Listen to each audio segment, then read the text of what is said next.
Imagine a war so bizarre that it pitted Australian soldiers armed with guns against an army of thousands of opponents. Now imagine that the soldiers' enemies were a bunch of giant birds. Today, we're exploring the unbelievable yet true story of the Great Emu War of 1932. Australia in the 1930s was a land grappling with hardship. The Great Depression had a firm grip on the world, and Australia, heavily reliant on its agricultural exports, felt the squeeze. Farmers, already battling the harsh Australian climate, found themselves facing a new foe: plummeting wheat prices. To make matters worse, World War I veterans, promised land by a grateful nation, were struggling to cultivate their plots. The vast, unforgiving landscape, it seemed, was conspiring against them. Amidst this backdrop of economic despair and agricultural struggle, a new threat emerged, as if the fates were determined to test the limits of Australia's resilience. The emu, standing almost 6 feet tall and capable of running at speeds of up to 30 miles per hour, is no ordinary bird. With their powerful legs and sharp beaks, they can devastate crops with astonishing efficiency. Their arrival in the wheat belt was nothing short of an invasion, a feathered assault on the livelihoods of farmers already pushed to the brink.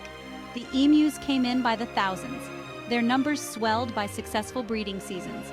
They devoured the wheat, trampled the seedlings, and left behind a trail of destruction. Fences, erected with back-breaking labor, proved no obstacle for these feathered behemoths. The emus simply barreled through them, adding insult to injury. The farmers, desperate to salvage their crops and their livelihoods, appealed to the government for help. Faced with mounting pressure from the farmers and the prospect of a full-blown agricultural crisis, the Australian government took a decision that, in retrospect, seems almost comical. They declared war on the emus. In a move that would forever etch itself in history, the government sanctioned a military operation against the birds. The task of combating the emu menace fell to a detachment of soldiers armed with Lewis guns, formidable weapons designed for trench warfare, not avian warfare.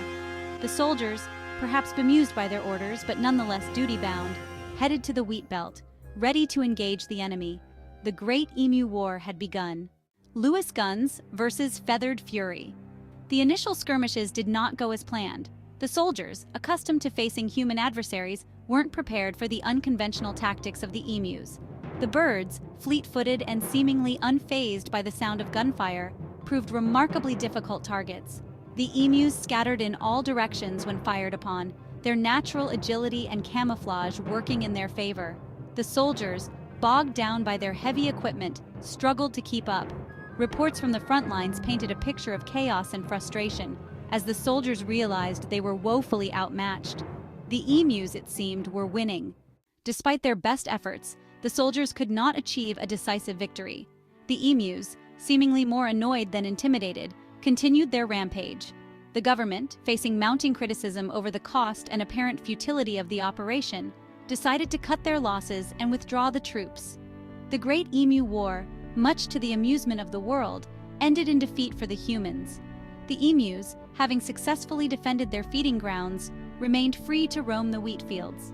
The farmers, their pleas for help unanswered, were left to fend for themselves. The government, having suffered a humiliating defeat at the hands, or rather wings, of flightless birds, became the subject of international ridicule. The Great Emu War, though a resounding failure from a military standpoint, has secured a unique place in history.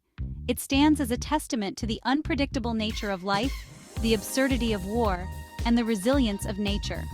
The image of Australian soldiers battling flightless birds with machine guns has become a source of endless amusement and a cautionary tale about underestimating the power of nature.